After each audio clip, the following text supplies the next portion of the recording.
Bienvenido a la iglesia. Nos da mucho gusto que estés aquí. ¿Tienes preguntas como ¿qué es la iglesia? La iglesia no es un edificio. La iglesia son las personas. Personas que amamos a Dios y amamos a los demás. Creemos que la Biblia es la palabra de Dios y confiamos en sus promesas. Y compartimos la buena noticia de que Jesús vivió, Jesús murió y Jesús vive de nuevo. Jesús vive dentro de nosotros. Queremos que seas parte de su familia. ¿Y quiénes somos nosotros? Nosotros somos esa iglesia. Pecadores, salvados por amor. Con fallas, pero perdonados. Rotos, pero restaurados. Imperfectos, pero amados perfectamente por un Dios perfecto. Bienvenido a la iglesia.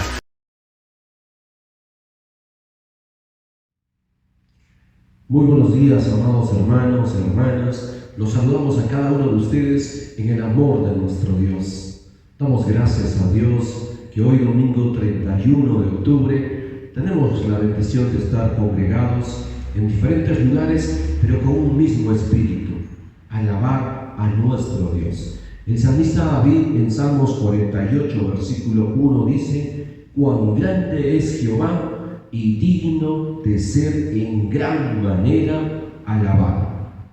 Que esta sea también para cada uno de nosotros nuestro sentir, nuestro deseo, nuestro anhelo.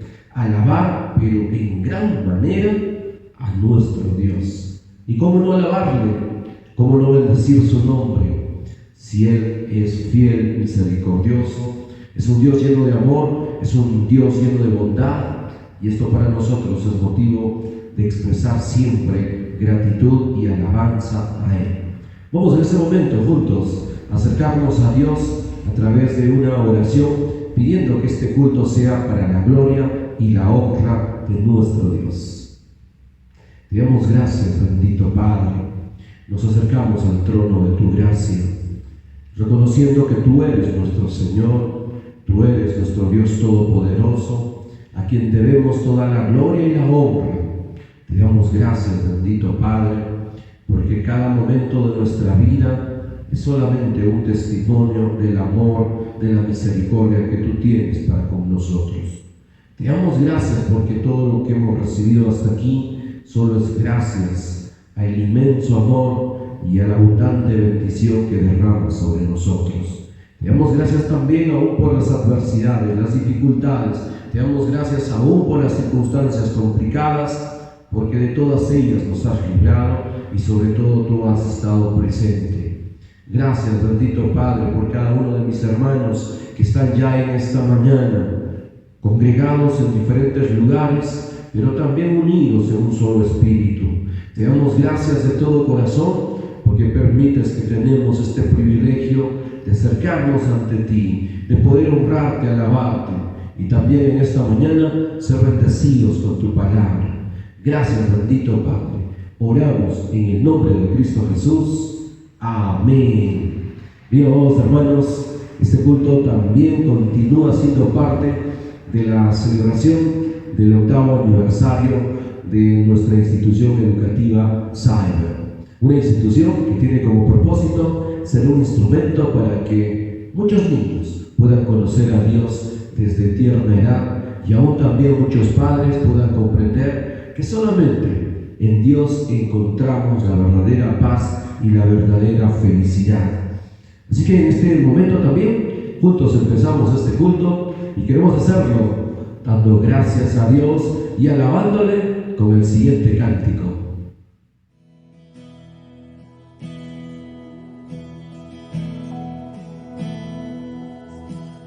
Eres la luz que alumbró las tinieblas, mis ojos abriste y te vi. Tu hermosura me hizo adorarte, mi esperanza eres tú. Vengo a adorarte, vengo a postrarme, vengo a decir que eres mi Dios, completamente hermoso, solo tú eres digno y maravilloso para mí.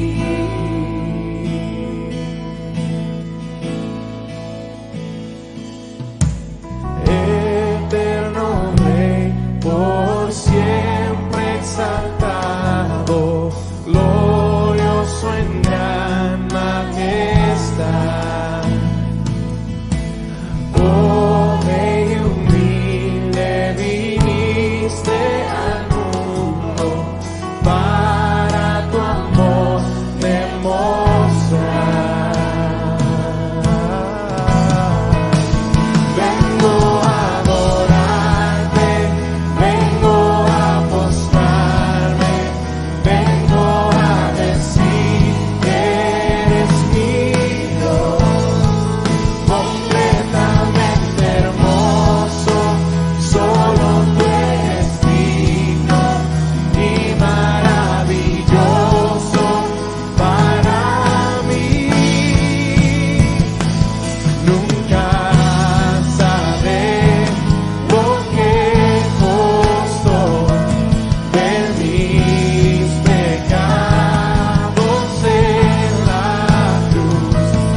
completamente hermoso, y solo tú eres digno y maravilloso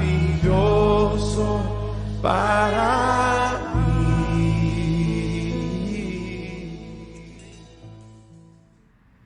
Siempre es una gran bendición disfrutar de la comunión unos con otros, y sobre todo es una gran bendición poder expresar unidos nuestra alabanza a Dios.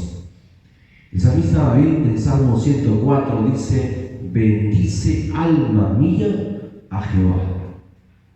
Y cuando nosotros hablamos de poder bendecir con nuestra alma a Jehová, estamos hablando que nuestros pensamientos, nuestros sentimientos y nuestra voluntad puedan también ser motivo de agradar, alegrar el corazón de Dios.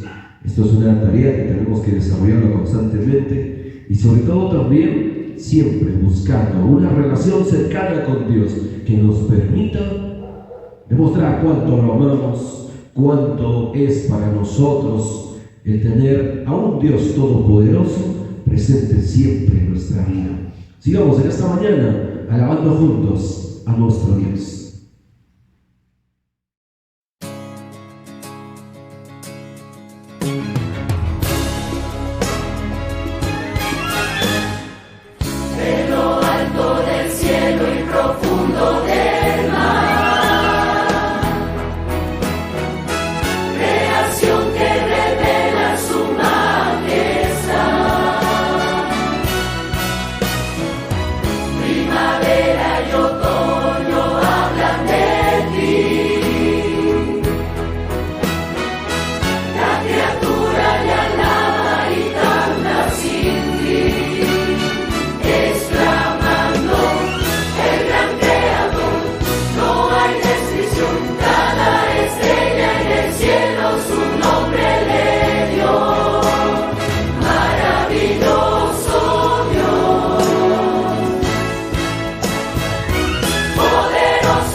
través de cada cántico expresamos nuestra gratitud, expresamos nuestra alabanza a Dios y con ello también reflexionamos cómo estamos a través de nuestras palabras y nuestros hechos y aún nuestros pensamientos. Estamos alabando a Dios. Tal vez muchas de las cosas que decimos y aún también de las que hacemos no honran a Dios, pero busquemos cada día esforzarnos para poder también siempre, en una constante relación con Dios, procurar que nuestros hechos, nuestros dichos y nuestros pensamientos sean motivo de alabanza a Dios. Le animo de todo corazón que usted también, no solo en esta mañana, sino todos los días, cada instante de su vida, sea siempre una oportunidad para alabar a nuestro Dios.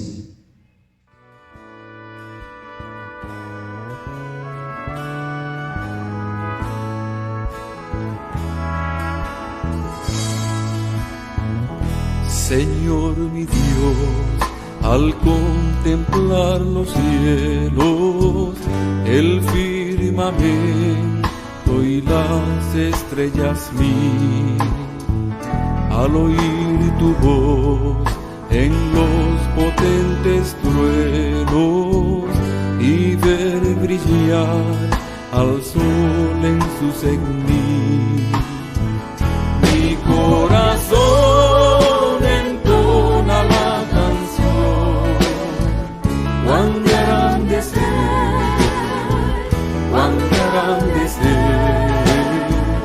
mi corazón entona la canción, cuán grande es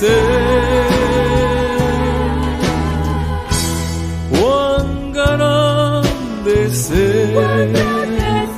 al recorrer los montes y los valles y ver las bellas flores al pasar, al escuchar el canto de las aves y el murmurar del claro manantial, mi corazón entona la canción, cuán grande es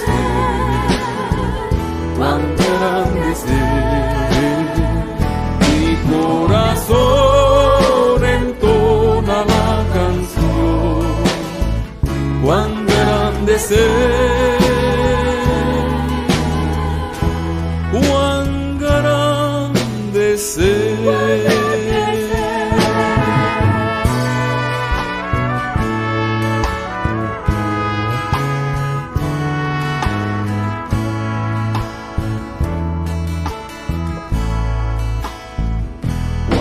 el recuerdo del amor divino que desde el cielo al Salvador envió, aquel Jesús que por salvarme vino y en una cruz sufrió por mí, murió, mi corazón entona la canción, cuán grande es cuán grande es mi corazón entona la canción, cuán grande es cuán grande es cuando el Señor me llame a su presencia, al dulce hogar, al cielo de esplendor, le adoraré cantando la grandeza de su poder y su infinito amor, mi corazón entona la canción, cuán grande es cuán grande es mi corazón entona la canción, cuán grande es cuán grande es cuán grande ser, cuán grande ser.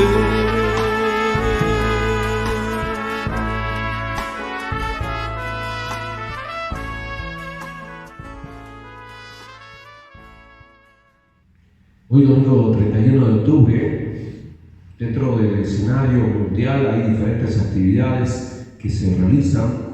Una de ellas es la fiesta de Halloween, que no tiene nada que ver con alabar a Dios, todo lo contrario, tiene que ver con un vínculo con el ocultismo y aún también con adoración a las fuerzas ocultas. Y uno dirá, pero solamente es un disfraz y nada más que eso. Participar de un acontecimiento que tiene todo un trasfondo históricamente con actividades al ocultismo, con fiestas paganas realizadas por brujerías y hechicerías, no es algo inocente. Por eso le animamos a usted también que más bien deslinde estos hechos y sobre todo busque siempre que su vida sea una expresión de alabanza a Dios Todopoderoso, y no participar simplemente como un títere o una marioneta de aquellas cosas que tal vez muchos lo hacen inocentemente pensando que no hay nada malo en ello. Pero si usted evalúa, si usted revisa la historia de cómo se originan estos hechos, va a tener prácticamente claridad como para decir, perdón Dios por haber participado tantas veces de algo que solamente tiene que ver con ocultismo, con brujería, con hechicería. Yo le animo de todo corazón que más bien usted siempre busque considerar que su vida sea una oportunidad para poder alabar a nuestro Dios.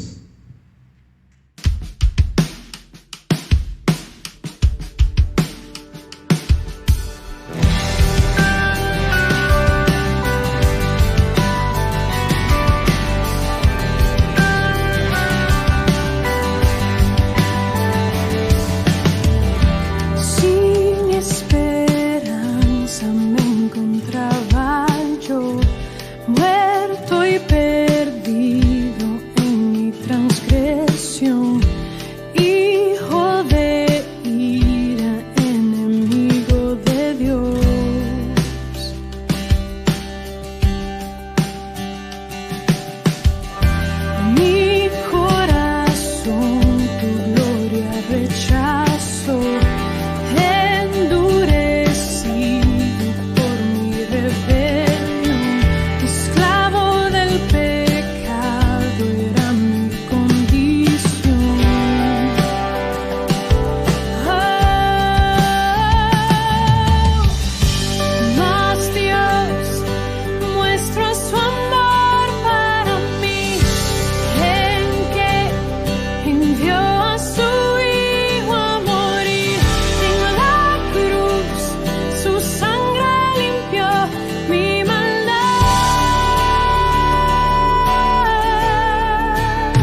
En esta mañana también vamos a tener ya un tiempo de poder recibir la palabra de Dios a cargo del pastor Augusto.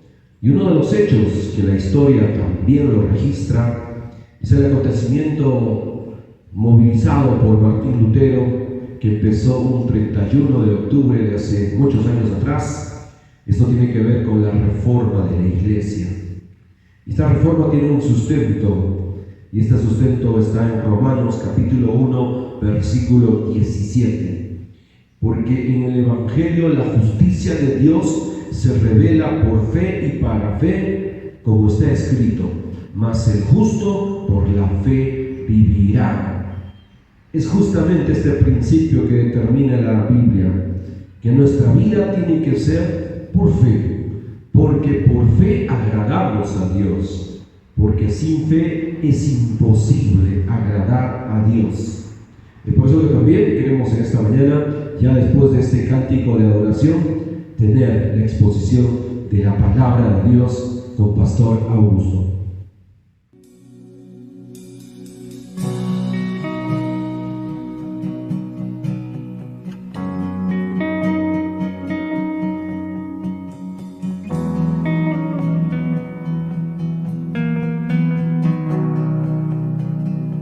Abre mis ojos. Abre mis ojos, oh Cristo. Abre mis ojos, te pido. Yo quiero verte. Yo quiero verte. Abre mis ojos, oh Cristo. Abre mis ojos, te pido. Yo quiero verte. Yo quiero verte y contemplar tu santidad y el resplandor de tu gloria. Derrama tu amor y poder mientras cantamos santo, santo. Abre mis ojos, oh Cristo. Abre mis ojos, Señor. Yo quiero verte, yo quiero verte. Abre mis ojos, oh Cristo. Abre mis ojos, Señor. Yo quiero verte, yo quiero verte y contemplar tu santidad, resplandor de tu gloria. Derrama tu amor y poder mientras cantamos santo, santo, santo, santo, santo, santo, santo, santo, santo, santo, santo. Yo quiero verte.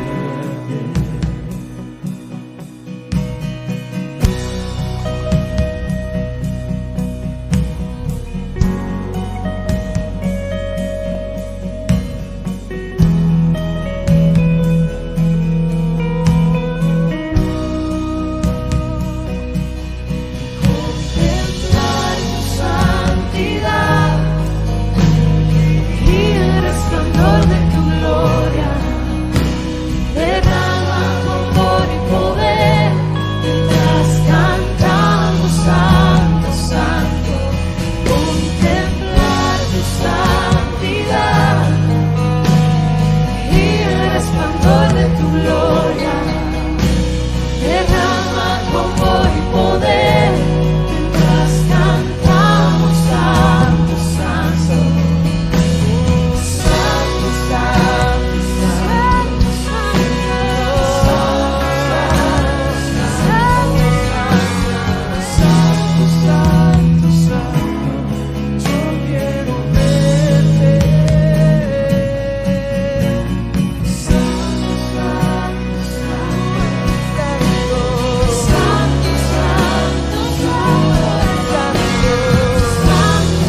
resplandor de tu gloria, derrama tu amor y poder, mientras cantamos santo, santo, santo, santo, santo,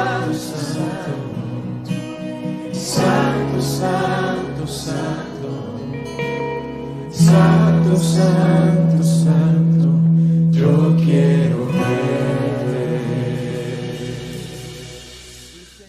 Muy buenos días a todos ustedes. Le hacemos llegar de una manera muy especial nuestro cariñoso saludo y abrazo a cada uno de ustedes que nos acompañan en este culto dedicado a nuestro Dios, a nuestro Señor en este día domingo.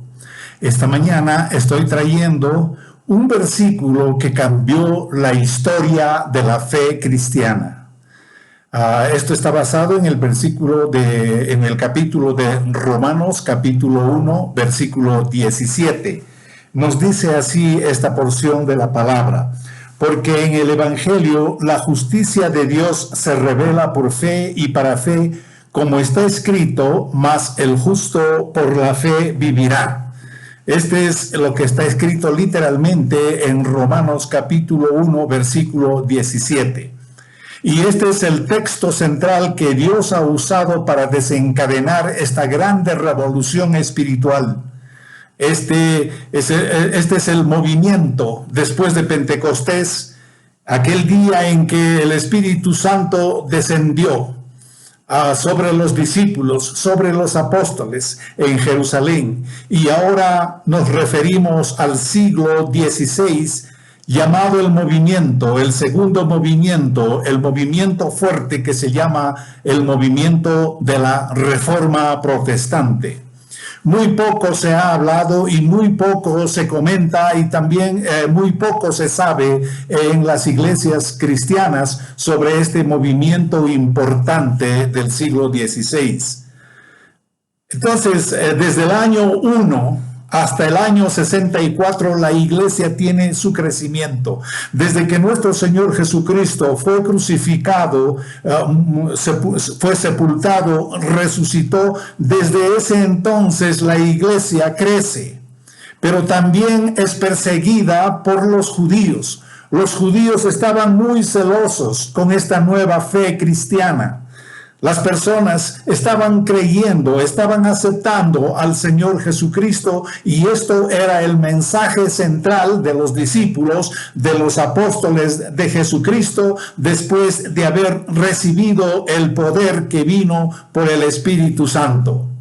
Pero antes de proseguir adelante, permítame hacer una pequeña oración. Padre bendito, te agradecemos por este tiempo en que nos reunimos hoy día para poder conversar, para poder meditar en este hecho importante, que tu palabra ha sido el medio importantísimo para transformar corazones, vidas, y así ahora seguirte. Permite, Señor, aprender este tema importante para poder nosotros reconocer que el hecho de esta historia de la Reforma nos ha traído salud, nos ha traído un reavivamiento espiritual para que podamos servirte, para que tu palabra sea más accesible a todos nosotros. Oramos en Cristo nuestro Señor. Amén. Como estaba diciendo, desde el año 1 hasta el año 64 después de Jesucristo, los cristianos sufren el desprecio y algo de persecución por los propios judíos. Ellos estaban muy celosos porque los judíos solamente se centraban en la ley y querían cumplir la ley, a pesar que jamás nadie había podido cumplir. Pero el movimiento cristiano había salido como el cumplimiento de toda esa fe, de todos esos mandatos. Jesús, cuando fue llevado a la cruz del Calvario, cumplió total y absolutamente todos esos requerimientos de todo el Antiguo Testamento. Eso quiere decir que desde que viene Jesucristo y desde que aparece este movimiento del Pentecostés, el mensaje del Evangelio se hace accesible a todas las razas, a todos los pueblos y a todas las culturas. Pero a partir del año 64 después de Cristo, me gustaría que ustedes tengan en cuenta esto. Estoy haciendo una recapitulación histórica de cómo llegamos a que nosotros hemos entendido la palabra de Dios en su integridad. A partir del año 64 después de Jesucristo, todo esto cambia. Ahora la persecución es por el Imperio Romano, ya no por los propios judíos, es por el Imperio Romano. Y el Imperio Romano entra con todo su poder político, con todo su poder de imperio, persigue a los cristianos, crucificándolos, quemándolos vivos, echándoles a los arenales de los anfiteatros para que sean devorados por animales feroces como leones y tigres, que a veces pasaban una semana o 15 días sin comer nada. De modo que cuando a los cristianos los echaban a los arenales, estos animales, con toda la ferocidad del hambre, ellos destrozaban y se alimentaban de la carne de estos queridos hermanos cristianos. En el año más o menos de 313 después de Cristo, la iglesia no es más perseguida. 313 es un año importante porque la iglesia ya no va a ser más perseguida, porque el emperador Constantino oficializa el cristianismo en todo el imperio de Roma. Así que desde ese momento del año 313 después de Cristo, el cristianismo se hace oficial en todo el imperio romano y en todas las ciudades. A partir de ese momento, prácticamente para el cristianismo se hacen las cosas más fáciles. Los cultos ya se hacen libres, la alabanza a Dios ya son públicas, no hay más nada de persecución. Pueden cantar, pueden leer la Biblia, pueden adorar total y de una manera libre. Pero con esto también viene la decadencia del cristianismo, siempre la comodidad. Parece que nos trae cierto retraso en nuestras vidas cuando nosotros nos sentimos cómodos, cuando vivimos en un sistema que nos da todas las facilidades, nos relajamos. Y esto es lo que ha pasado con el cristianismo. Vino una decadencia. La entrada prácticamente para ser miembro, para ir a una iglesia, para ser miembro de la iglesia, ya no es más por conversión, sino es por pura conveniencia. Se hacen ya los contratos, las personas, especialmente las familias, era un estatus especial de que el hijo mayor se vaya pues al monasterio y se formase de sacerdote. Esto llenaba de mucho orgullo a las familias. Era un estatus, era una clase, y para esto pagaban. No era así nada más por vocación, sino era por una conveniencia de un estatus social. Ya en los años 607 más o menos viene la institucionalización del papado. Allí entra el Papa, se nombra a una persona para que sea el representante de Dios aquí en la tierra. Y la iglesia comienza a perder sus bases, comienza a perder sus principios. La iglesia cristiana comienza a desfigurarse. Ya no se enseña las primeras enseñanzas de Cristo. Ya no se enseña las enseñanzas apostólicas. Ya entran dogmas, ya entran creencias, ya entran costumbres, ya entran una serie de prácticas religiosas que no se ajustan a la palabra de Dios. para los cristianos y desde el Antiguo Testamento, la fe religiosa siempre se basa en la palabra de Dios, en la Biblia. Si de la Biblia sacamos, o descartamos la Biblia y colocamos nuestra costumbre, colocamos nuestra manera de pensar, ya pierde todo su sentido.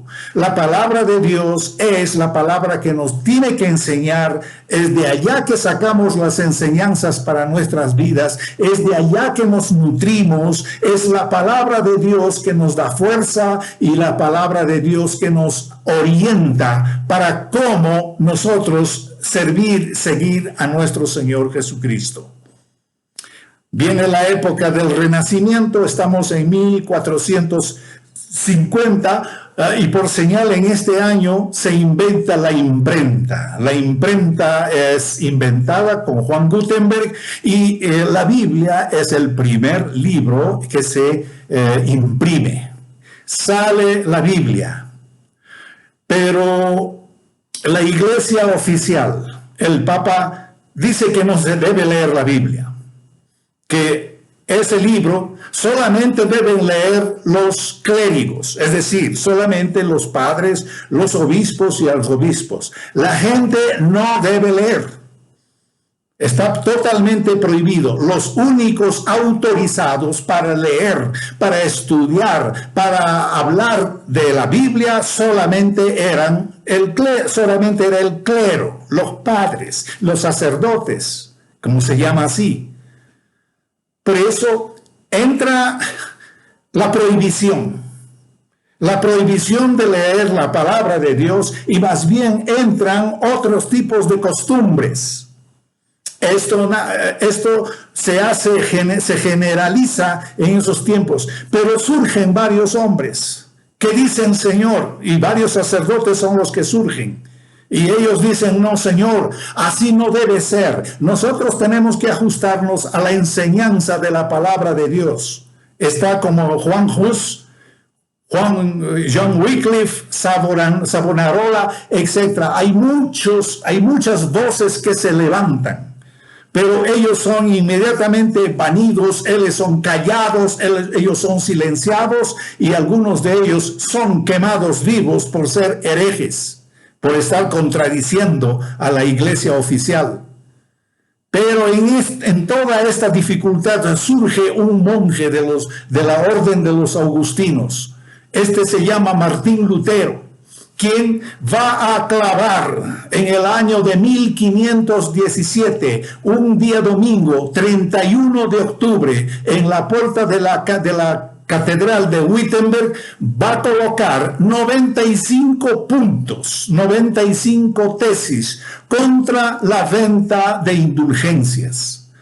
Algunos de ustedes estarán pensando qué cosa es venta de indulgencias. Es decir, si yo soy Augusto y yo podía confesar mis pecados a un padre, el padre calculaba, bueno, Augusto, parece que tú no eres una mala gente. Si tú pagas más o menos unos $50,000, ya te vamos a dar un certificado que ya estás perdonado de tus pecados. Así que los que tenían mucho dinero podían comprar la salvación, porque se confesaban, pagaban y por el dinero podían ellos recibir un certificado de perdón de los pecados. Esto se llama la venta de las indulgencias. Pero un pobre, un campesino, un empleado que ganaba apenas centavos por el día, ¿de dónde podía sacar? Así que la iglesia, en vez de apoyar a la gente pobre, a la gente humilde, a la gente que más necesitaba, comenzó a apoyar a la clase de los terratenientes, a la clase alta, y ellos tenían accesibilidad y más facilidad para aparentemente entrar al reino de los cielos. La enseñanza de la palabra de Dios no es así. La enseñanza de la palabra de Dios es para todos. Sea pobre, sea rico, sea doctor, sea una persona iletrada, sea pobre, sea rico. Todos tienen acceso a la palabra de Dios y tienen acceso a la salvación de Dios de manera gratuita por la sangre de nuestro Señor Jesucristo. No es por nuestras obras, no es por nuestros méritos, es por la fe en nuestro Señor Jesucristo. Pero hoy en día, si nosotros comparamos la iglesia de antes de los primeros siglos, infelizmente nuestras iglesias tal vez han cambiado y han sido a veces influenciadas por el liberalismo y por el sincretismo religioso. Iglesias desprovistas de piedad. Ya no hay compasión en muchas iglesias. Ya no hay compasión por el pecador. Ya no hay compasión por la persona que está equivocada. Se le critica, se la sanciona y se le desprecia. Pero el fervor espiritual no es así. El fervor espiritual es la misericordia de Dios.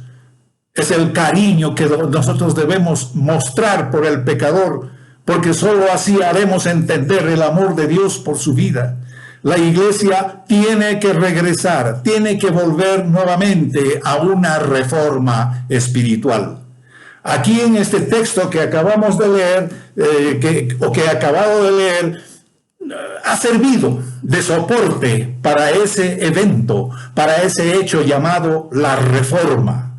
El apóstol Pablo recuerda 3 compromisos. Voy a leer desde el versículo 14. Por favor, mantengan abiertas en sus Biblias el libro de Romanos, capítulo 1, versículo 14 hasta el 17.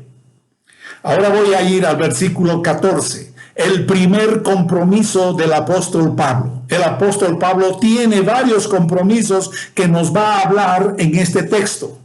Y el primer compromiso que encontramos en el versículo 14 es así, dice así: a griegos y a no griegos, a sabios y a no sabios, soy deudor. Primer compromiso del apóstol Pablo: soy deudor. Él se siente deudor. Deudor para griegos, deudor para griegos, para judíos. ¿Por qué tendría que ser esto? Porque la salvación de Dios va para todos. Si usted ha sido alcanzado por el Evangelio, es también deudor. Yo también soy deudor. Todos nosotros, los que hemos sido alcanzados por la palabra de Dios, un día hemos aceptado al Señor Jesucristo como nuestro Señor y como nuestro Salvador. Desde ese momento usted es un deudor, usted es una deudora. Esto es lo que quiere decir, y el apóstol Pablo claramente en el versículo 14 lo dice. Pero deudor, ¿a quiénes? Es a griegos, a no griegos, a sabios y no sabios, dice, soy deudor. Este mensaje no puede ser retenida y guardada solo por nosotros. Muchas veces nosotros somos cristianos que nos hemos acomodado, hemos aceptado a Cristo como Señor y Salvador. Y ahí se quedó. No compartimos con nadie, no hablamos a nadie, no le damos este mensaje a nadie, se queda solamente con nosotros. De esa manera nosotros no somos, parece, deudores.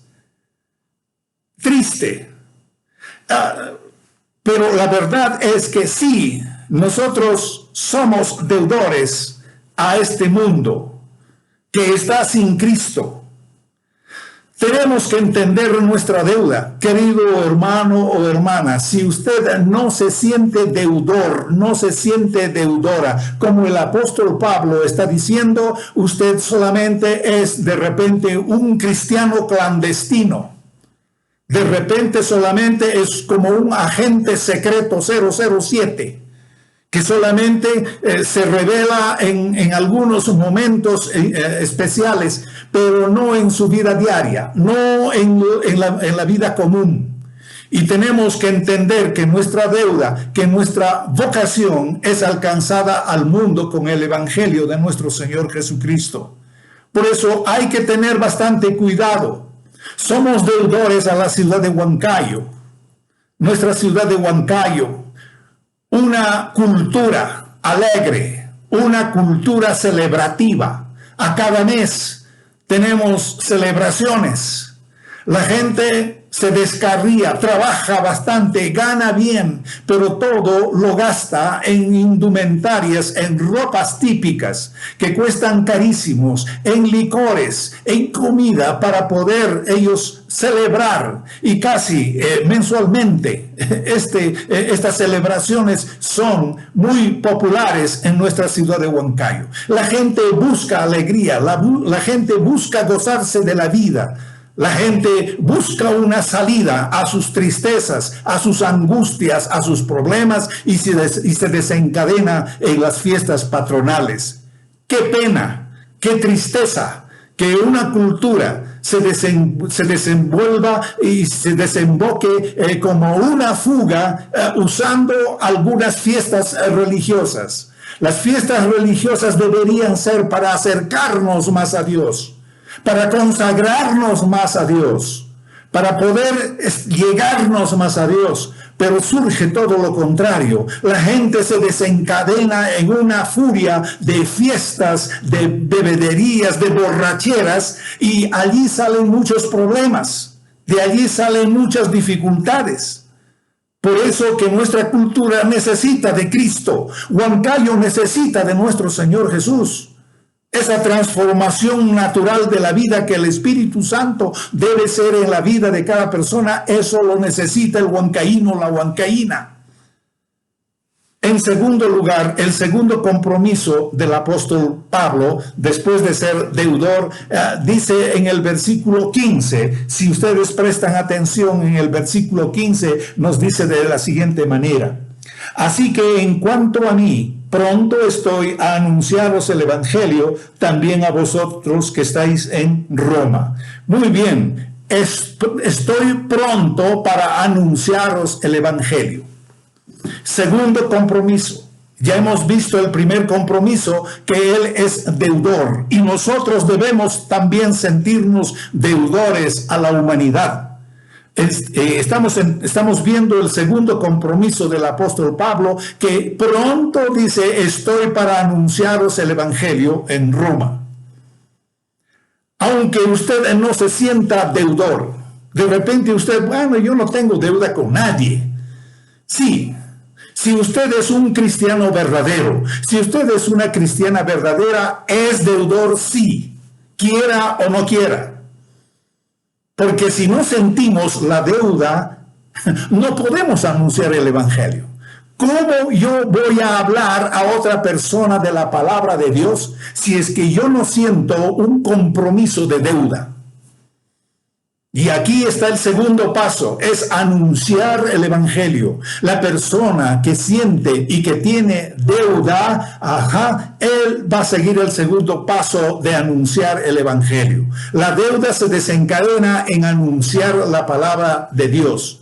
Anunciar es compartir la palabra con los que desesperadamente necesitan de Dios. Digo desesperadamente porque hay mucha gente que hace de todo, hacen pagapus, se meten en costumbres, hacen actividades religiosas, gastan dinero pensando que van a agradar a Dios. Y todo se desencadena solamente en ofensa a Dios. Mientras seamos deudores, tenemos el compromiso, y eso es justamente el segundo paso de anunciar. Aquí cuando viene la declaración, decir: cuenta conmigo, Señor. ¿Cuántos de nosotros decimos: Señor, cuenta conmigo? Señor, aquí estoy listo para hablar de tu palabra. Esto es lo que significa el anuncio. Pero como ya estaba diciendo, a muchos de nosotros los cristianos no nos gusta hablar del Evangelio. A veces parece que somos iguales como Jonás. Solo contemplamos de una montaña la degradación y la desgracia del mundo, la caída moral, y tal vez ni tenemos cambios en nosotros mismos. Solo somos religiosos, pero sin Cristo. Tenemos una religión sin Cristo. Tenemos una vida sin Cristo. Asistimos a una iglesia sin Cristo, vacíos, solo religiosos. con esta actitud nunca vas a anunciar el evangelio, como lo dice el apóstol Pablo en el versículo 15. Así que en cuanto a mí, pronto estoy a anunciaros el evangelio. El anuncio no es solamente conocer hechos históricos, es reconocer que como resultado de esa obra de la reforma del siglo XVI y gracias a la reforma protestante, ahora podemos libremente compartir la palabra de Dios. Podemos hacer nuestros cultos públicos sin ninguna restricción, sin ninguna sanción. Nadie viene a castigarnos, nadie viene a crucificarnos, nadie viene a ejecutarnos. Ahora parece que todo se ha hecho fácil y justamente este es el tiempo en que nosotros los cristianos debíamos aprovechar nuestro tiempo, nuestros talentos y todo lo que podemos hacer para anunciar la palabra de Dios, como lo dice el apóstol Pablo. Pero no. Muchas veces estamos tranquilos en nuestra casa, estamos tranquilos en nuestro trabajo, nuestros compañeros de trabajo ni saben que somos cristianos. Y si de repente nos preguntan, todavía encima le negamos, decimos que no somos parte de eso, apenas había visitado y seguramente por eso le habrá visto.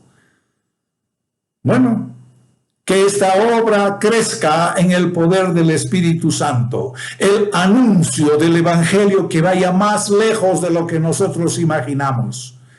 Recordemos de nuestras familias que aún no conocen a Cristo. De repente ya saben ellos que nosotros asistimos a una iglesia y hasta nos evitan de la conversación, nos evitan de los encuentros, nos evitan de las invitaciones. Porque van a decir que ellos son cristianos, son creyentes y no tenemos nada que ver con ellos. Entonces, eso es el costo.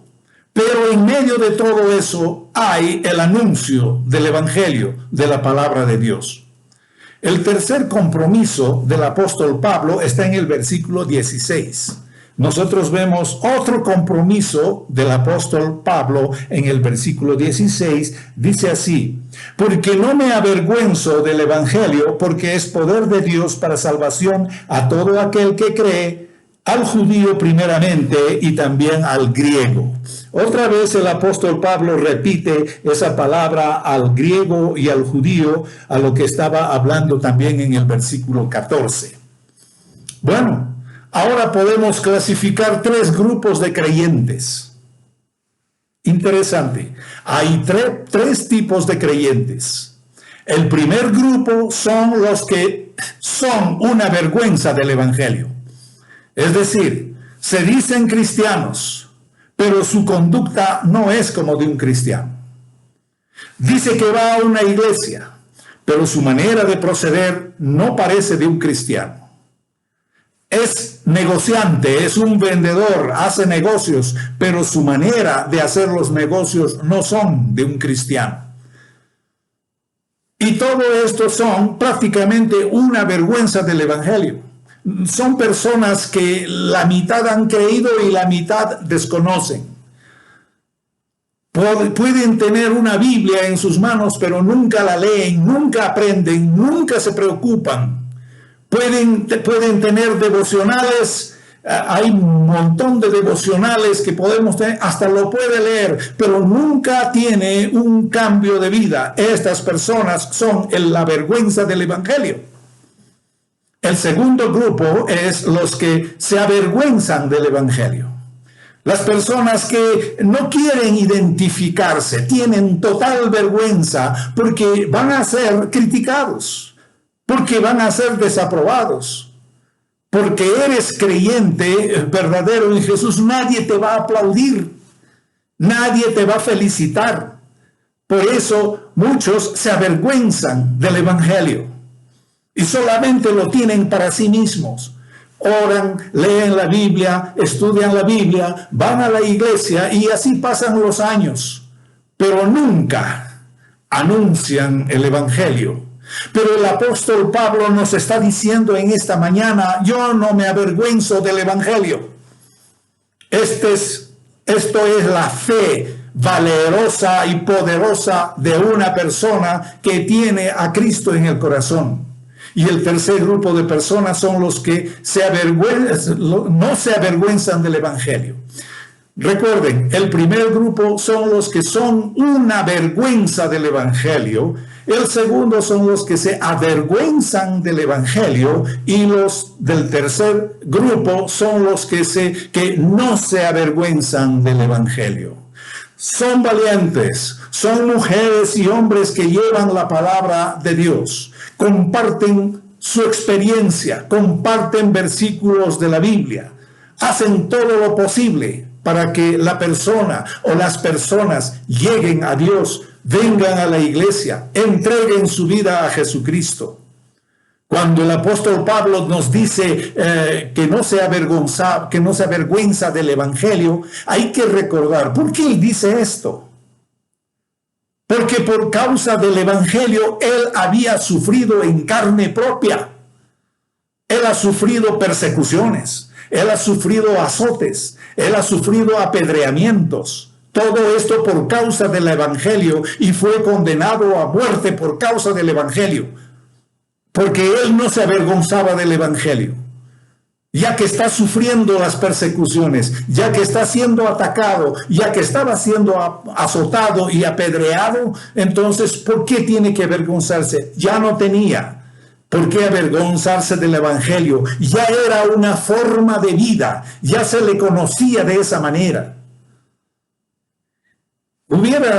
Pablo se hubiera buscado una buena vida sin ningún riesgo, ¿no? Hubiera preservado su vida, se hubiera ido a vivir en un lugar más tranquilo, en un ambiente más cómodo por ahí.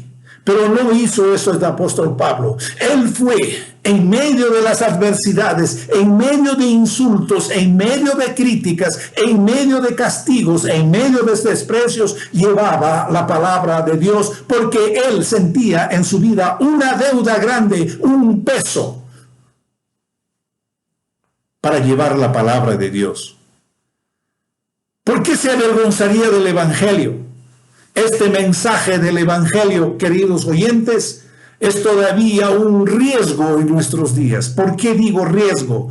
Porque si tú hablas a un pariente, a un amigo, a un compañero de trabajo, seguramente te van a o rechazar o te podrían aceptar. Pero desde ese momento ya te van a catalogar quién eres. Y eso es bueno en cierto momento. Por eso es un riesgo. En segundo lugar, es aún un escándalo y tropiezo para muchos. Muchos se escandalizan cuando un pariente dice: yo he aceptado a Jesús como mi Señor y Salvador. Familia querida, les llamo, les reúno, vengan a casa, quiero compartir con ustedes el Evangelio. ¿Quiénes van a ir a su casa para escuchar la palabra de Dios? ¿Quiénes van a ir a escuchar el Evangelio? Es que es un escándalo para muchos y un tropiezo para muchos. También la palabra de Dios no es popular. No es un mensaje popular que la gente le gusta escuchar. Pero si tú vienes con chistes colorados o con sátiras de otro tipo, a la gente le va a gustar escuchar. Le va a gustar escuchar historias fantásticas. A veces hay testimonios bastante inventados por las personas y nosotros decimos: ¡ay, qué lindo! Yo quisiera vivir como esa persona y tal cosa. ¿Por qué? Porque el Evangelio no es popular. El Evangelio no te arranca aplausos. La gente no te aplaude cuando tú dices que eres cristiano. No agrada al oído de los humanistas. Tampoco agrada al oído de los moralistas. Porque la cruz quebranta al hombre, destruye al hombre para hacerle una nueva persona, una nueva criatura, y te lleva a humillarte ante la presencia de Dios. A esto es lo que lleva el Evangelio. No te lleva para que tengas una vida mediocre y puedas desbancar, y un día estás con Dios y otro día estás sin Dios. Un día pides ayuda de Dios y otro día desprecias a Dios. Nuestra moda y nuestra manera de ser es así. Somos gente ingrata.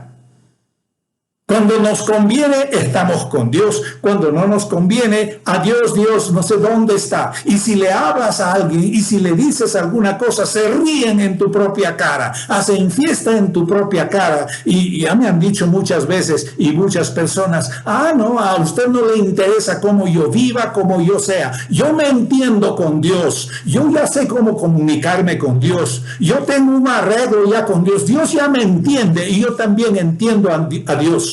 Qué soberbia más grande de la vida, que la persona se ponga y coloque sus propias condiciones de decir que ya había llegado hasta un acuerdo con Dios. Dios no hace ningún acuerdo con nadie. Dios no es un mendigo, un pordiosero que está buscando tu favor. Al contrario, nosotros somos los humanos que tenemos que acercarnos al favor de Dios, a la misericordia de Dios, a la gracia de Dios. Por eso es que mucha gente cuando te ve que lees la Biblia, te dicen que eres un cucufato. No es un mensaje agradable para muchos. Por eso muchas veces, mucha gente, muchos cristianos tienen vergüenza y recelo. Todo esto, Pablo lo dijo, no me avergüenzo del Evangelio. ¿Por qué? Porque aquí dice, es poder de Dios. Es la dinamita de Dios. No es el poder del hombre. No es un poder económico. No es un poder político. No es un poder de demonios. No es un poder eclesiástico. Es el auténtico y claro poder de Dios. La dinamita de Dios que destruye las rocas más duras. Y eso es el corazón humano. Y ese evangelio transforma la vida de las personas. Tiene un propósito especial, dice así la palabra en ese versículo que nosotros estamos leyendo. No me avergüenzo del poder del evangelio porque es poder de Dios para salvación. Este evangelio se habla, evangelio se divulga para salvación. No es para hacernos ver que nosotros somos los ejemplares, que nosotros somos los santitos, que nosotros somos los perfectos, que nosotros somos los que conocemos mejor la palabra de Dios. No, no es para esa vanidad humana. Aquí dice, es para salvación de todo aquel que cree. Si usted no toma el evangelio, que es una herramienta de Dios, un medio de Dios para salvación de la humanidad, el resto será todo orgullo, será todo por su cuenta, por propia cuenta de usted, criterio de usted. El evangelio es poder de Dios para salvación. Esto es lo que nos dice el versículo 16 a mediados. Primeramente al judío y luego al griego. Mire, el evangelio es un mensaje que se va hasta más allá de las culturas. ¿Qué cosa? ¿Qué pues le llevaría a Pablo? Él hablaba el evangelio a pobres, hablaba el evangelio a ricos, hablaba a intelectuales, hablaba a obreros, hablaba a la gente de la calle, se reunía en las plazas públicas en aquel entonces. Por eso él tiene el sentido central de la cruz de Cristo. Y el mensaje del evangelio es Cristo crucificado. Pablo fue a una ciudad de Éfeso, una ciudad más o menos de unos 300,000 habitantes. Y allí tenía un templo muy bonito. Era una de las 7 maravillas del mundo, donde la diosa Artemisa atraía a todo el mundo. Todo en aquella época, ciudades iban, gente de todas las ciudades, para adorar a una diosa, Artemisa, la diosa de la fecundidad. Más o menos a las 5 de la tarde bajaban del templo una cantidad de mujeres sacerdotisas para realizar relaciones sexuales en todos los rincones de la ciudad. Y todos los hombres iban allá para santificarse, para que puedan tener la gracia de la diosa Artemisa en cuestión de la fecundidad. Y por señal, la imagen de esa diosa era una mujer con muchos senos en todo el pecho. Esa era la diosa de la fecundidad. Pablo ha ido a ese lugar. Pablo llegó a Éfeso. Y cuando nosotros vemos en el libro de los Hechos, está registrado que inclusive los artesanos se incomodan por la presencia de Pablo, porque Pablo les trae abajo el negocio. La gente comienza a creer en Jesús y no compran más las imágenes de la diosa Artemisa. Y uno de los artesanos, Demetrio, se reúne con los otros artesanos y dice: aquí ha llegado un judío llamado Pablo, nos ha malogrado nuestro negocio, ya no vendemos más, ya no tenemos con qué sustentar a nuestra familia. Ese ha venido con un mensaje hablando de un tal Cristo, de un judío Cristo, y está cambiando la mente y el corazón de la gente. Y eso es lo que Pablo ha hecho. Sin radio, sin internet, sin Biblia impresa, sin periódicos, sin televisión, sin folletos, impacta esa ciudad grande y trae abajo todas esas creencias, todas esas religiones que no llevaban a Dios. ¿Por qué? Porque este mensaje es el poder del Evangelio, es el poder de Dios. Ya había dicho que en nuestra ciudad de Huancayo hay celebraciones casi mensualmente. Hay mucha promiscuidad. Hay mucha borrachera. Hay mucho derroche. Quiere decir que la gente necesita urgentemente del Evangelio. No hagamos distinción de las personas. Pablo no hizo distinción de personas. Dijo al judío y al griego. Y esto es que el Evangelio desconoce totalmente las fronteras étnicas. Para el Evangelio no hay límite de frontera, de costumbre o de grupos étnicos. Es una noticia intercultural. Todas las etnias peruanas necesitan conocer el Evangelio. En Sao Paulo encontré a una señora peruana, se había casado con un joven brasileño. Estaban viviendo por muchos años, ya tenían unos hijitos. Ellos eran hippies, aquellas personas que venden esos aretitos con plumas y anillitos, torciendo alambre. Todo el día se dedicaban a torcer alambres. Pero el esposo de nuestra compatriota, de la señora peruana, era un brasileño, como estaba diciendo. Era un señor que siempre estaba drogado, siempre estaba borracho, siempre estaba todo reventado porque se metía en peleas. Ya no sabía qué cosa tenía en la cabeza, con la cabeza volada. Si se acercaba a una mujer para vender, conquistaba, le hablaba palabras bonitas, pero con segundos significados. Y así él revendía, pero un tiempo se desapareció por más o menos 2 años. Y una vez le pregunté a la paisana peruana: ¿qué es de tu esposo? Y ella me dice: lo han llevado a un centro de recuperación porque ya estaba de más, ya ni me ayudaba. Entonces yo tuve que buscar ayuda y lo internaron en un centro de recuperación. A los 2 años salió este joven, salió con su Biblia, salió hablando del Evangelio. Y él tenía una Biblia grande, bien marcado, envejecido de tanto leer. Todos los días les hacían leer la palabra de Dios. El Evangelio hizo un cambio en su vida. Por eso Yo me quedé muy sorprendido cuando él vino y con otra actitud te miraba a los ojos y con su Biblia decía: la palabra de Dios dice así. Daba testimonio de su vida. Él tuvo que rehacer prácticamente su vida. Comenzó a cortarse la barba, había cortado su cabello. Era un hombre que estaba ya con un saquito bien colocado, bien vestido, con los zapatos lustrados. Ya era otra persona. Así es el poder del Evangelio que transforma a las personas.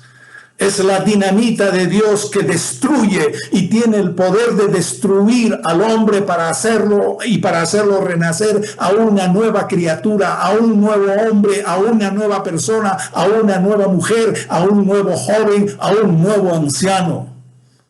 Esto es el poder del Evangelio de Dios, de lo cual el apóstol Pablo nos está hablando. Por eso, tengamos en cuenta que el Evangelio no es solo para que se quede en nosotros, guardado en nosotros. Es bueno tener Biblia, es bueno asistir a una iglesia, es bueno estudiar, es bueno tomar conocimiento, pero si el Evangelio no nos ha transformado y el Evangelio no tiene ningún efecto en nuestra vida, entonces no somos una nueva persona, no somos un nuevo hombre, no somos una nueva mujer. Aún estamos solamente, tal vez, en una religión, pero no en la vida cristiana. El Evangelio es para salvación de todo aquel que cree. Es la eficacia, es el resultado del Evangelio, hacernos nuevas criaturas y nuevas personas. Esto es el legado de la Reforma Protestante. A esto es lo que Martín Lutero quería regresar, porque Martín Lutero, para su información, él casi todos los días iba a confesarse de sus pecados. Todos los días sufría con su pecado, se flagelaba, se castigaba, pasaba la noche de rodillas, hacía de todo para agradar a Dios, flagelándose, castigándose, haciendo actos de penitencia. Y un día su confesor le dijo: Martín, cuando tengas pecados más graves, más feos, ven a avisarme, porque yo ya me he cansado. Tú vienes con cositas de esto. Solo cuando tengas algún pecado fuerte, ven y confiésate. Por favor, porque ya estoy cansado, ya estoy harto. Todos los días es la misma cosa. Y son pocas cosas. Es que Martín Lutero no encontraba paz en su vida. Era un monje que sufría. Era un monje que no se había encontrado prácticamente con la palabra ni con Dios. Pero su alma luchaba un encuentro con Dios. De repente en usted también acontece eso. De repente usted lucha. De repente usted tiene sed, hambre en su alma. Y el único que puede suplir es justamente la palabra de Dios. Esto le va a traer consuelo. Esto le va a traer realización. Esto le va a traer ánimo. Es la palabra de Dios la que nos nutre, la que nos alimenta, la que nos edifica para seguir adelante con nuestra fe. Todo alegre, todo feliz, porque Cristo ya hizo todo en la cruz del Calvario por nosotros. Y el último versículo 17. ¿Cómo el hombre será salvo? Versículo 17. Ya lo habíamos leído, lo leo de nuevo. Porque en el Evangelio la justicia de Dios se revela por fe y para fe, como está escrito: mas el justo vivirá por la fe. Así nos dice el versículo 17. Mas el justo vivirá por la fe. Totalmente contrario a lo que nosotros hemos aprendido. A nosotros nos han enseñado que para tener fe en Dios hay que latigarnos, hay que confesarnos, hay que hacer penitencia, hay que hacer esto, hay que hacer el otro. El hombre se vuelve en hacer muchas cosas y todo es inútil. Todas nuestras obras nunca son suficientes, nunca alcanzan a satisfacer a Dios. Eso es totalmente engañoso. La eficacia, la única forma es ir a Dios a través de nuestro Señor Jesucristo. Punto. Pero en nuestra cultura nos han metido una serie de cosas. Nos han metido personas, nos han metido un montón de cosas Caminos, hay diversos caminos para llegar a Dios. Hay personas, hay santos, hay un montón de medios que nosotros nos han puesto. Pero el Evangelio dice que nadie viene al Padre sino por mí. Y lo dice nuestro propio Señor Jesucristo. De los labios de nuestro Señor Jesucristo nace esas palabras y dice, nadie viene al Padre sino por mí. Eso es la enseñanza clara, transparente y enfática de nuestro Señor Jesucristo. Ningún hombre, por más benemérito que sea, por más que haya recibido medallas, nunca puede salvarse a sí mismo. Nadie ha podido cumplir con los padrones de Dios. Lo que Dios hizo con su Hijo es lanzar sobre Él todo nuestro pecado. Cuando dice allí, porque en el Evangelio la justicia de Dios se revela por fe y para fe, como está escrito, mas el justo por la fe vivirá. Lo que está diciendo, está enfatizando en la fe. Mi fe tiene que estar en Cristo. ¿Por qué? Porque Dios hizo de su Hijo lo siguiente, lanzó todo nuestro pecado sobre Él. Dios tomó tu pecado, Dios tomó mi pecado, Dios tomó nuestro pecado y lo cargó sobre nuestro Señor Jesucristo en la cruz del Calvario. Esto es lo que la Biblia nos enseña.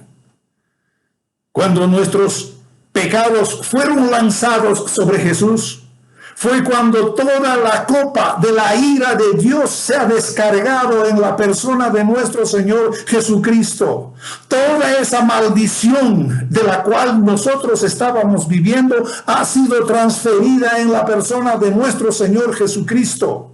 Los que debíamos ser malditos, los que debíamos haber muerto en la cruz del Calvario seríamos nosotros, pero Él ha sufrido y fue molido, fue traspasado por nuestras iniquidades. Él muere en nuestro favor, Él muere en nuestro lugar, Él muere por nosotros. Esto parece difícil para muchos entender. Cuando asumió nuestro lugar, siendo limpio, puro y santo, Él se ha mezclado con la cochinada de nuestro pecado. Él se ha embarrado con nuestro pecado. Y por eso muere. Por eso es crucificado. El plan de Dios estaba hecho así. Porque Jesús es el sustituto nuestro. Es el Cordero de Dios. Siendo bendito, se hizo maldición por nosotros. Siendo el Señor del universo, se hace el siervo de nosotros. La ley exigía muerte y por eso fue a morir en la cruz del Calvario por nosotros. Él murió nuestra muerte, Él sufrió nuestra desgracia, Él realizó la justicia, es decir, ponernos en conformidad con Dios. Cuando recibimos al Señor Jesucristo, cuando aceptamos esa gracia de su muerte, de nuestro Salvador, entonces nos volvemos justificados, nos volvemos perdonados, nos volvemos libres, somos aceptos por Dios, porque Jesús ha muerto en nuestro lugar, en tu lugar. Por esa acción somos justificados. Estamos prácticamente, si nosotros hemos aceptado honesta y claramente la gracia de Dios y hemos aceptado a Cristo en nuestro corazón, estamos arreglados con la ley. Estamos ya arreglados con Dios. No debemos más nada. Por eso la justicia de Dios se revela en el Evangelio. Dios no te salva porque hace vista gorda de tus pecados y algunos los bota por otro lado. No es así como Dios perdona. Dios perdona a través de Jesucristo porque Él llevó en serio mi situación de pecado. Porque Él cumplió toda la ira de Dios. Toda la ira de Dios ha caído sobre la persona de nuestro Señor y por Él somos salvos. Estar en conformidad de Dios es estar libre de toda esa maldición. Y esto tal vez sea desagradable escuchar. Jesús se hizo maldición por usted. Jesús ha llorado por usted. Jesús ha sentido el dolor por usted. En el momento de la crucifixión, a todos los que iban a ser crucificados, llegando al monte del Calvario, les daba una copa de una bebida hervida de hierbas amargas, totalmente amargas. Le hacían beber a la persona para que no sienta dolor. Era como droga. Entonces, cuando la persona para ser crucificada, bebía esto, le hacían esperar unos 15 minutos a 20 minutos. Cuando hacía efecto la droga en el cuerpo de la persona, comenzaba a reírse, comenzaba a cantar, y eso aprovechaban para crucificarlo. Pero nuestro Señor Jesucristo no ha bebido esa copa, no ha bebido esa copa amarga. No bebió, Él rechazó. Él quería sufrir en carne viva ese dolor por usted. Ha querido sufrir ese dolor en carne viva por mí. Por eso nuestro Señor Jesucristo es incomparable. Gracias a Él, gracias a Cristo, Dios ya no nos ve, por medio de Jesucristo, ya no nos ve como asquerosos, sarnosos pecadores, sino nos ve como ya hijos de Dios y como hijas de Dios. Este es el gran privilegio que nosotros tenemos como hijos de Dios. Declarado, justificado, perdonado, y se hacen hijos de Dios, se hacen hijas de Dios gracias a la obra de nuestro Señor Jesucristo en la cruz del Calvario. No tenemos ahora más nada que hacer por nuestros pecados. Él ya lo hizo, Él ya lo cargó, Él lo ha cumplido. Él los ha llevado en su propio cuerpo. Cuando creemos en el Evangelio, Dios nos declara justos. A eso se llama: el justo por la fe vivirá. La fe en Cristo, la fe en nuestro Dios Todopoderoso. No fe en otras cosas, porque la gente coloca su fe en muchas cosas. Funciona de muchas cosas. Y muy curioso, para los enamorados está San Antonio, para los pobres está San Martín o está San Francisco. Cada problema tiene su santo. No, Señor, esto la Biblia no enseña así. La Biblia nos enseña que cuando somos salvos por medio de la obra y sangre de nuestro Señor Jesucristo, allí es la verdadera conexión con Dios, la verdadera sintonía con Dios. El justo por la fe vivirá en Cristo. La fe en nuestro Señor Jesucristo. Solamente en esto. No hay otra fórmula. Jesús lo dijo eso. Yo soy el camino. Yo soy la verdad. Yo soy la vida. Nadie viene al Padre sino por mí. Martín Lutero había entendido esta conformidad con Dios y eso le lleva a hablar bien claro. Por eso él arriesga, sale del convento, del seminario donde él estaba enclaustrado y fue a clavar en público las 95 tesis. Desde ese momento, él ha entendido claramente que la gracia de Dios es gratuito. Desde este momento él dice que el justo va a vivir por la fe. Esto lo dice con su manifestación de llevar un domingo a la puerta de la catedral de Wittenberg para colocar esas 95 tesis, esas protestas, y de allí es que viene la palabra protestante. La palabra protestante viene de la protesta de Martín Lutero, que había iniciado para arreglar, para poner en orden. Él tenía ideas para llevar al Papa y decirle: Señor Papa, no oprimamos al pobre, demos fe, hablemos de la palabra de Dios, hablemos del Evangelio, hablemos de Cristo, hablemos de la bondad de Dios, hablemos de la gracia de Dios, hablemos de la misericordia de Dios. Todos tienen acceso, ricos, pobres, iletrados, campesinos, todos ellos tienen, pero el Papa no quiso escucharle. ¿Qué cosa hizo? Más bien, por el contrario, el Papa lo condenó con 20 bulas papales ¿Qué cosas son bulas papales? Es un documento oficial que sale y es firmado por el Papa. Una bula es una maldición.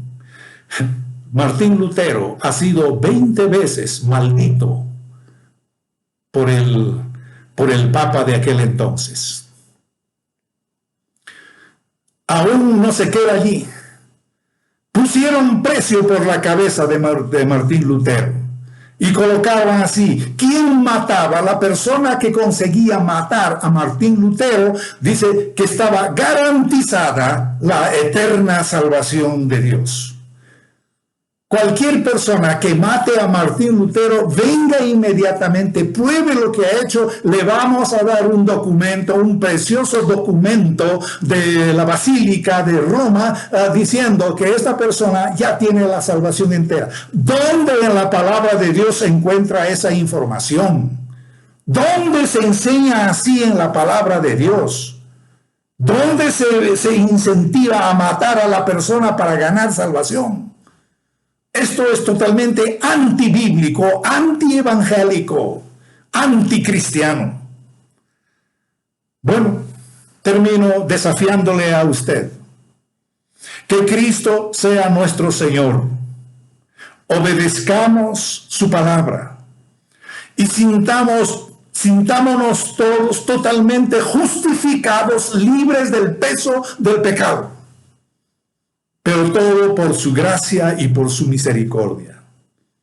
Dios nos está esperando. Dios sabe quiénes son sus hijos. Y recuerde, solamente será un hijo de Dios, solamente será una hija de Dios todo aquel que ha aceptado al Señor Jesucristo como Señor y Salvador en su vida y ha seguido sus enseñanzas, ha leído su palabra. Entonces nuestro Señor un día te dirá: ven, entra al gozo de tu Señor, ven conmigo, siervo fiel, siervo amoroso a nuestro Señor Jesucristo. Que Dios te bendiga grandemente y que esta fecha de este movimiento de la Reforma nos lleve nuevamente a Cristo. Y eso fue el espíritu de la Reforma: llevarnos a los pies de Cristo, llevarnos al pie de la cruz de Cristo, para que nosotros admiremos esa obra grandiosa y la aceptemos con toda nuestra personalidad, con nuestra mente, con nuestro corazón, con nuestra voluntad. Sigamos la palabra de Dios. Solo esto es la salvación. Es el evangelio que Dios nos ha puesto para nuestra salvación. Que Dios te bendiga grandemente. Amén. El justo vivirá por fe.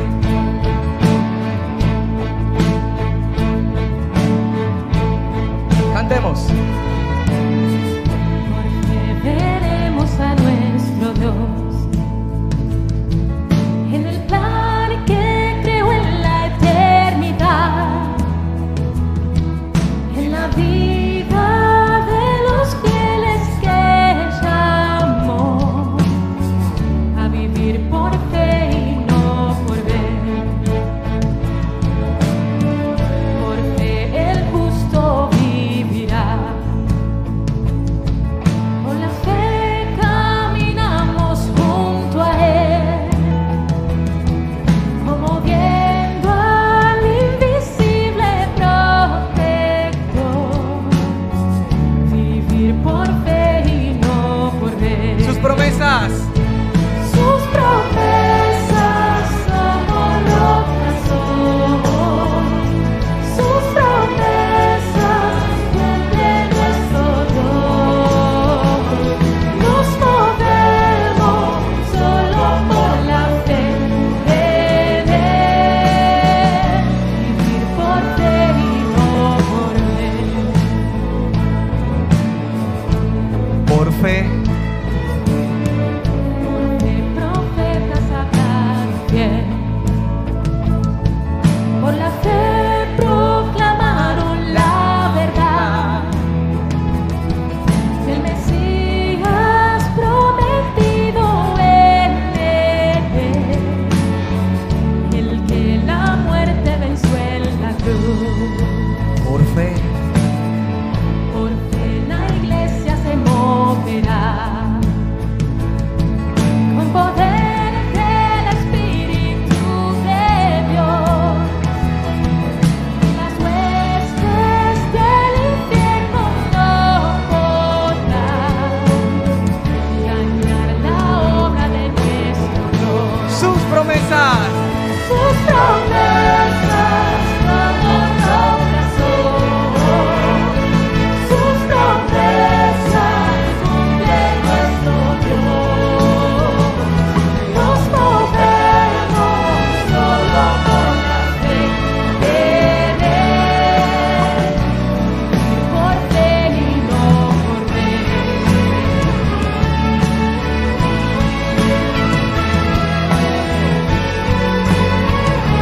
Señor.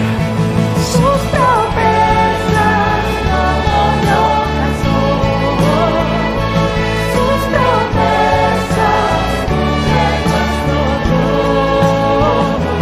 Nos movemos solo por la fe en Él, por fe y no por Sus promesas.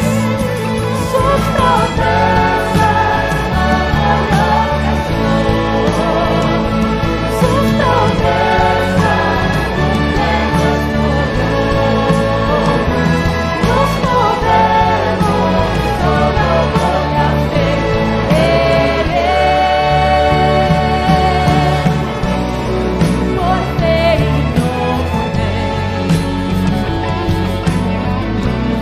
por fe y no por ver,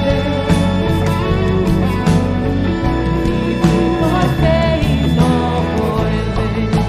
por ver. Gracias, Señor. Nos sentimos muy bendecidos porque en esta mañana este culto tiene un propósito que sobre todo es bendecir a Dios, edificar la vida de usted y disfrutar la comunión unos con otros. Propósito que hemos podido cumplir, gracias a Dios por ello, y podemos también en esta mañana ya despedirnos, recordándoles a ustedes, el día de hoy estaba previsto tener un culto de acción de gracias por el 8º aniversario de la Corporación Educativa Cyber, pero este hecho fue modificado, ya que hay una disposición del Ministerio del Interior prohibiendo reuniones de toda índole.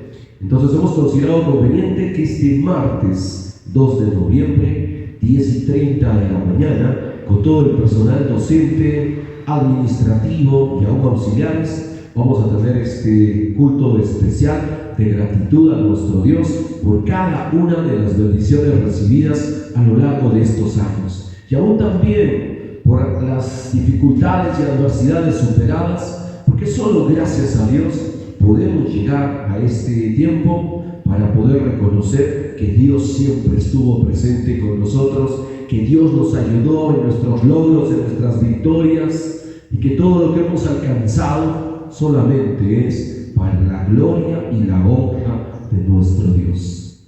No hay nada en nosotros más que simplemente ser instrumentos de Dios, y todo lo que hemos podido ser bendecidos y prosperados es por la gracia de nuestro Dios. Usted también está invitado, si así considera, este martes 2 de noviembre, 10:30 de la mañana.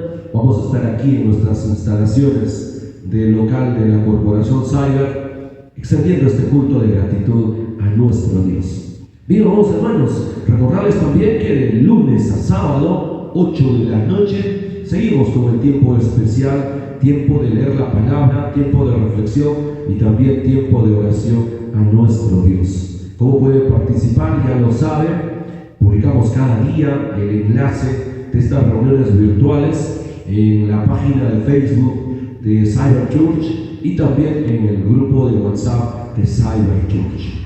Así que lo invitamos a usted también a seguir disfrutando de estas bendiciones. Y ahora es el momento ya de poder juntos despedirnos con una oración a nuestro Dios. Te damos gracias, bendito Padre.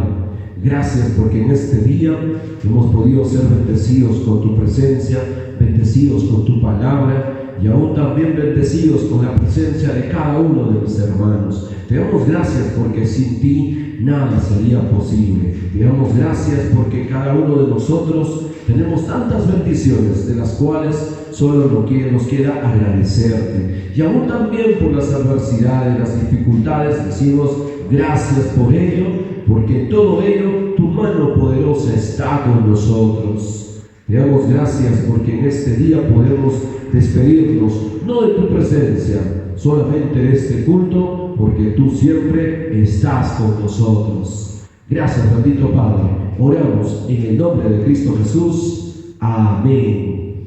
En este momento queremos recordar el saludo de despedida de Pablo a su amado hijo Timoteo, cuando le dice: la gracia de Dios sea contigo. Te decimos a ti también, querido hermano o hermana, la gracia de Dios sea contigo. Bendiciones, abrazos fraternales en el amor de nuestro Dios.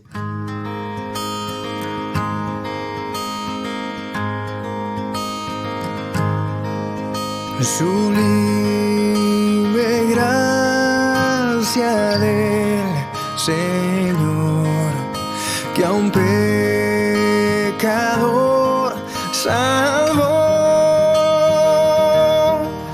Fui ciego, mas hoy veo yo, perdido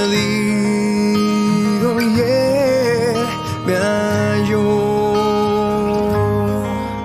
Su gracia me enseñó a temer, mis dudas ahuyentó.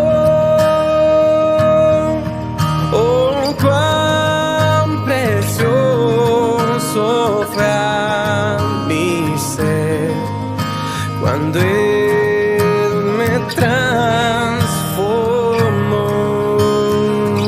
De mis cadenas libres soy, mi Salvador me rescató. Y como el mar fluye su amor, sublime gracia y amor.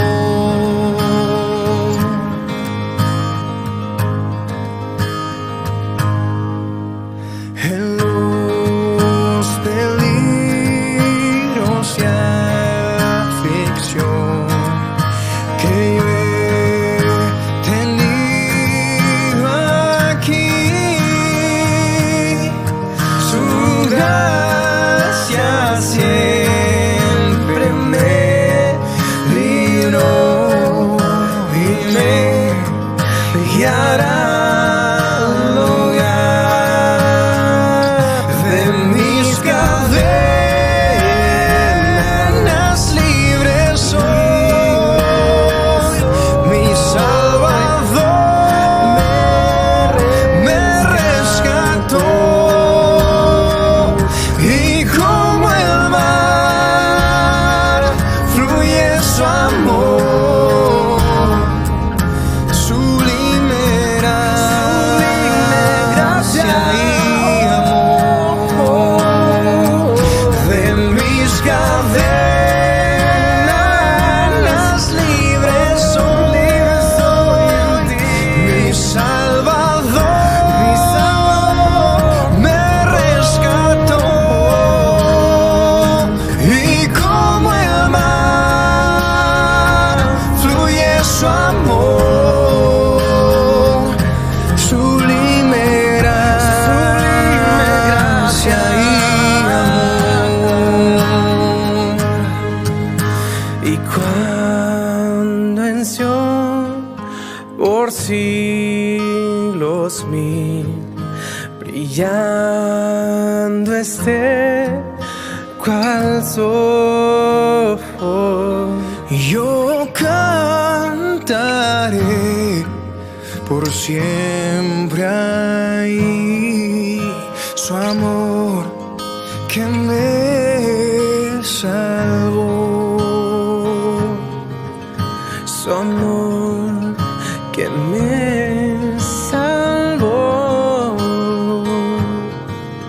su amor que me salvó.